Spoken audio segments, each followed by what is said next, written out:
Alhamdulillah, alhamdulillahilladzi qassama fadla baina ibadihi wa dammana al-arzaq wa qassama az-ziyadah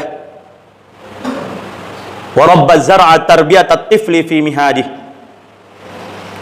Ahmadu subhanahu wa ta'ala yahsurul lisan an ta'didihi wa ashkuru syukra man afraduhu bitawakkuli wa i'timadihi. Wa ashhadu an la ilaha illallah wahda la syarika lah wa ashhadu anna sayyidana Muhammadan abduhu wa rasuluh.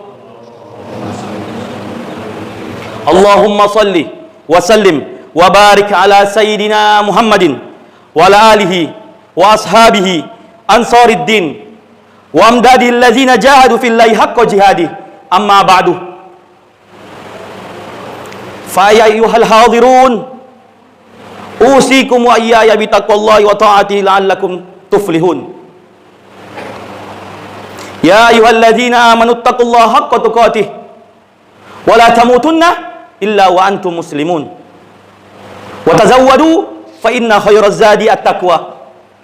Hadirin jamaah Jumat rahimakumullah.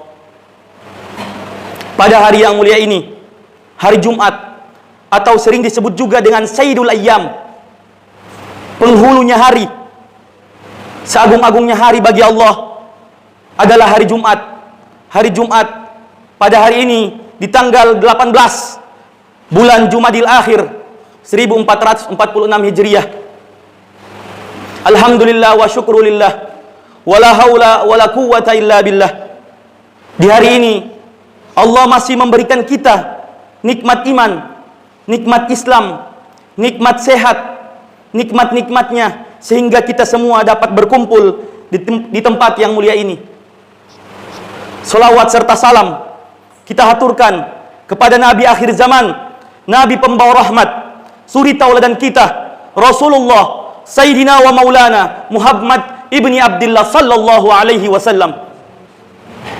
Kepada keluarga-keluarganya, sahabat-sahabatnya, pengikut-pengikutnya, dan insya Allah syafaatnya sampai kepada kita semua di hari akhir kelak. Amin Allahumma amin.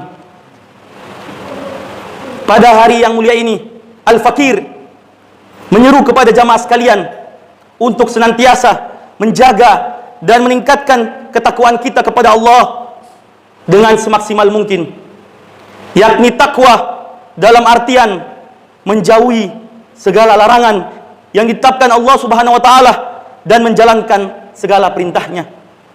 Karena dengan takwa kita akan diberi solusi oleh Allah di setiap problematika hidup yang kita alami. Juga akan ada rezeki yang melimpah yang datang kepada kita tanpa kita sangka-sangka. Hadirin jamaah Jumat rahimakumullah. Qala Luqmanul Hakim li ibnihi, ya bunayya, inna dunya bahrun amyaq yagruku fihi nas kasir faltakun safinatuka fiha taqwallah ta'ala wa syual iman billahi ta'ala wa syiruha at-tawakkul 'ala Allah la'allaka tanju. Berkata Luqmanul Hakim kepada anaknya, ya bunayya, wahai anakku, inna dunya bahrun amyaq, sesungguhnya dunia adalah samudra, dunia adalah lautan yang dalam. Telah banyak manusia yang tenggelam di dalamnya. Maka jadikanlah takwa sebagai perahumu, iman kepada Allah sebagai bahan bakarnya, dan tawakal sebagai dayungnya. La'allaka tanju ya bunayya, semoga saja engkau selamat wahai anakku. Hadirin jamaah Jumat rahimakumullah. Allah Subhanahu wa taala berfirman dalam Al-Qur'an, a'udzu billahi samil alim minasyaitonir rajim. Wa qadha rabbuka alla ta'budu illa iyyah wa bil walidaini ihsana. Yang artinya, dan Rabbmu telah memerintahkan supaya kita hambanya jangan menyembah selain Allah, dan hendaklah kamu berbuat baik kepada ibu bapakmu. Quran surah Al-Isra ayat 17. Jamaah sekalian, berbakti kepada kedua orang tua adalah salah satu perintah Allah yang wajib dilaksanakan oleh seorang muslim, yang juga disebut dengan birrul walidain. Birrul walidain adalah etika seorang muslim berbakti kepada kedua orang tuanya. Allah Subhanahu wa taala paling menyukai amalan ini. Beberapa keutamaan dari birrul walidain atau berbakti kepada kedua orang tua, di antaranya yang pertama, amalan yang paling utama dari seorang muslim. Berbakti kepada kedua orang tua adalah amalan yang paling utama dan dicintai oleh Allah. Hal ini tertera dalam hadis Rasulullah tentang 3 amalan yang paling Allah sukai, yaitu sholat tepat waktu, berbakti kepada kedua orang tua, dan jihad fisabilillah. Sa'altu Rasulullah sallallahu alaihi wasallam, ayu amal afdal? Qala as-salatu ala waqtiha. Qala qultu summa ayyun? Qala birrul walidain. Qala qultu summa ayyun? Qala al-jihadu fi sabilillah. Aku bertanya kepada Nabi Muhammad sallallahu alaihi wasallam tentang amal-amal yang paling utama dan dicintai oleh Allah. Nabi Muhammad sallallahu alaihi wasallam menjawabnya, yang pertama adalah solat pada waktunya. Dalam riwayat lain disebutkan solat di awal waktu. Yang kedua, berbakti kepada kedua orang tua. Yang ketiga, berjihad di jalan Allah. Hadis riwayat Bukhari dan Muslim. Yang kedua adalah amalan yang perlu umat Islam atau orang Islam melakukannya, karena amalan birrul walidain ini membuka pintu rezeki. Keutamaan berbakti kepada kedua orang tua yang lainnya itu membuka pintu rezeki.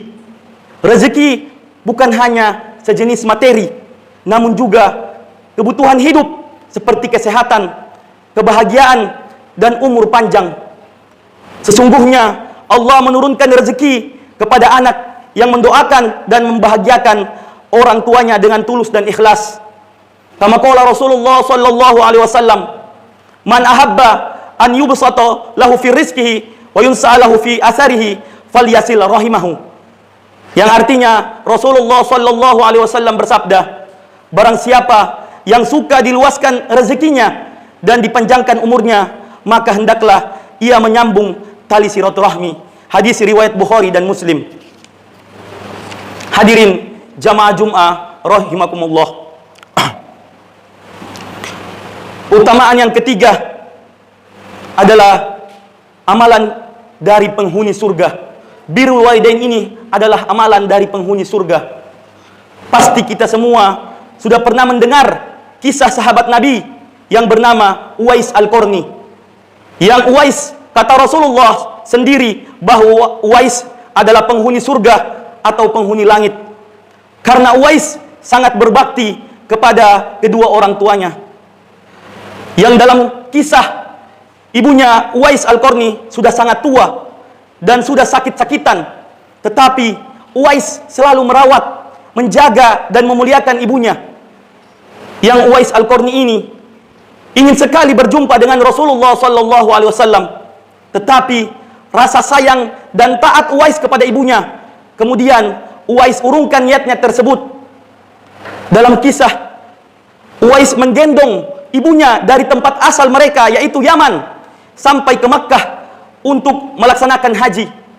Ia rela menempuh perjalanan jauh dan sulit demi memenuhi keinginan ibunya.